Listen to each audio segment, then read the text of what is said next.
नमस्कार। मैं ज्योति दिलावर नवयुवा श्री राम दल की ओर से आप सभी को जय श्री राम, जय महादेव करती हूँ। आज हम आपके लिए लाए हैं इस वीडियो में सरस्वती नदी के बारे में।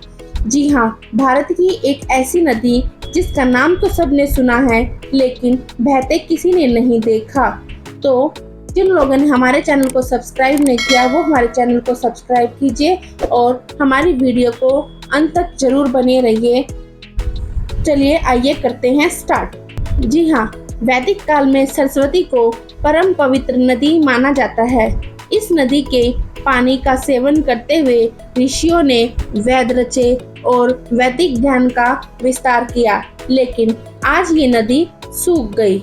जी हाँ, भारत में नदियों का इतिहास काफी पुराना है। देश की नदियां आर्थिक और संस्कृति के इतिहास में महत्वपूर्ण योगदान देती है। भारत में आज लगभग 200 नदियां हैं। इनमें से सबसे मशहूर नदी है गंगा। बाकी आपने यमुना, गोदावरी, सिंधु, गोमती, नर्मदा, कावेरी नदी के नाम भी सुने ही होंगे। आपने इन्हें कभी न कभी बहते भी देखा होगा, लेकिन आज हम आपको एक ऐसी नदी के बारे में बताना जाने जा रहे हैं जिनका नाम आपने अपनी किताबों में कई बार पढ़ा होगा, लेकिन असल जिंदगी में इसे बहते देखने का मौका आपको शायद ही मिला हो, क्योंकि ये नदी अब सूख चुकी है। तो चलिए जानते हैं भारत की इस नदी के बारे में। जी हाँ, ऋग्वेद में भी हमें इस नदी का जिक्र मिलता है। हम बात कर रहे हैं सरस्वती नदी की। इस नदी को आज तक किसी ने बहते हुए नहीं देखा। इसके पीछे भी एक बड़ी वजह है।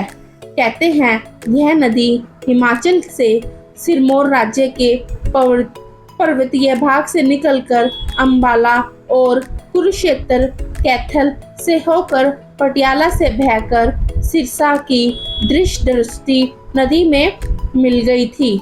पुरानी कथाओं में तो आज भी इस नदी का बहुत महत्व है, लेकिन अब यह नदी धरती से विलुप्त हो गई। हालांकि हजारों साल से पहले ये नदी बहती थी, लेकिन श्राप के कारण यह सूख गई। अब धरती पर इसका सिर्फ नाम ही बचा है। तो चलिए जानते हैं अब इस नदी के बारे में और विस्तार से। सरस्वती नदी का वर्णन रामायण और महाभारत में भी आपको पढ़ने को मिलेगा। इसके बारे में एक और कहानी काफी प्रचलित है। कहा जाता है कि प्रयाग में गंगा, यमुना और सरस्वती का संगम है। यहाँ सरस्वती नदी धरती के अंदर से बहती है और प्रयाग के संगम में दिखाई देती है। वैदिक सभ्यता में सरस्वती को ही सबसे बड़ी और मुख्य नदी माना गया था। यह नदी इतनी विशाल थी कि पहाड़ों को तोड़ती हुई निकलती थी और मैदानों से होती हुई अरब सागर में जाकर विलीन हो जाती थी। इसका वर्णन ऋग्वेद में बार बार आता है। ऋग्वेद वैदिक काल में इस हमेशा भरपूर पानी रहता था। जिस तरह आज गंगा को पूजा जाता है, उस समय लोग सरस्वती को माँ का दर्जा दिया करते थे।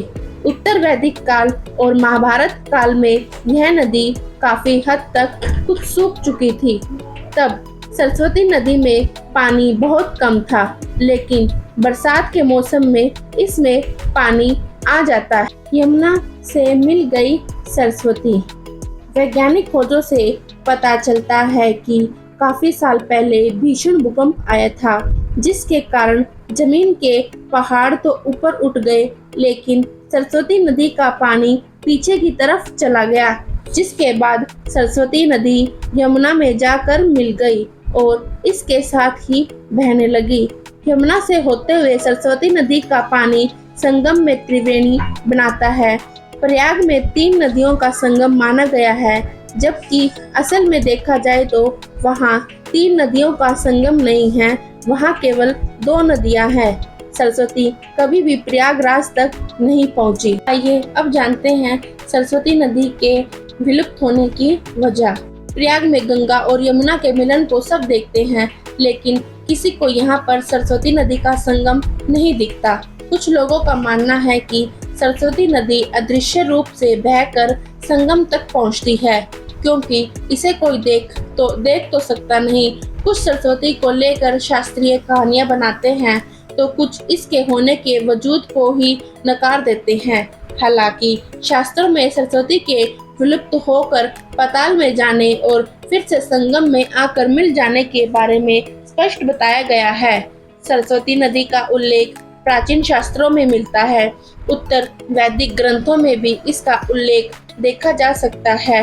इसके पानी का शक्तिशाली प्रवाह न जाने कितने धर्म अनुयायियों का विश्वास बरकरार कर रखा है। हालांकि शास्त्रों में त्रिवेणी का संगम, इसमें स्नान का महत्व बहुत बड़े स्तर पर बताया गया है। कुछ वैज्ञानिक तथ्यों के आधार पर कहते हैं कि सरस्वती नदी का अस्तित्व हड़प्पा सभ्यता के दौरान भी था। कुछ तो इनका तक कर देते हैं कि वास्तव में सभ्यता के कई महत्वपूर्ण स्थान भी इस नदी के तट पर था। शास्त्रों में है इसकी व्याख्या। सरस्वती नदी जिस स्थान पर विलुप्त हुई है, उस स्थान को विनाशना तथा उपमंजना के नाम से संबोधित किया गया है। कहते हैं कि इस नदी के तट पर ही ब्रह्मावर्त कुरुक्षेत्र था, लेकिन आज वहाँ जलाशय है। शास्त्रों के अनुसार बलराम से द्वारका से मथुरा तक की यात्रा इसी नदी से होकर की थी और युद्ध के बाद यादवों के पार्थिव अवशेषों को इसमें प्रवाहित किया था। इससे यह अंदाजा तो लगा ही सकते हैं कि तब इस नदी के पानी में इतना प्रवाह रहा होगा कि यहाँ नौकायान हो सकता था। चारों वेदों में उत्तम ऋग्वेद में सरस्वती नदी को यमुना के पूर्व और सतलुज के पश्चिम में बहते हुए भी बताया गया है। आइए अब जानते हैं सरस्वती नदी को मिला पाताल में चले जाने का श्राप। शास्त्रों में इस बात का उल्लेख है कि जब महर्षि वेदव्यास सरस्वती नदी के तट पर गणेश को महाभारत की कथा सुना रहे थे, उस समय उन्होंने सरस्वती नदी से धीरे बहने का निवेदन किया था ताकि वह उस पाठ को पूरा कर सके। लेकिन सरस्वती नदी ने तीव्र प्रवाह के उन्माद ने उन्होंने निवेदन को अनसुना कर दिया, जिसके बाद क्रोधवश गणेश ने सरस्वती नदी को पाताल से होकर बहने का श्राप दे दिया ताकि आगे से उसका धरती पर प्रवाह ही ना रहे। आइए अब जानते हैं सरस्वती नदी का वैज्ञानिक आधार। सरस्वती नदी के अस्तित्व पर उठते सवाल को लेकर कई वैज्ञानिक अध्ययन किए गए, जिसमें से एक फ्रेंच फोटो हिस्टोरियन माइकल डेनिनो ने अपने अध्ययन में बताया कि शास्त्रों में जिस जगह और प्रकार से इसकी व्याख्या की गई है, उसके आधार पर एक छोटी नदी घग्गर का पता लगाया, जो कि संभवतः सरस्वती का ही रूप हो। स्रोतों में प्राप्त जानकारी और रिसर्च के आधार पर सरस्वती नदी के मूल मार्ग का पता लगाया।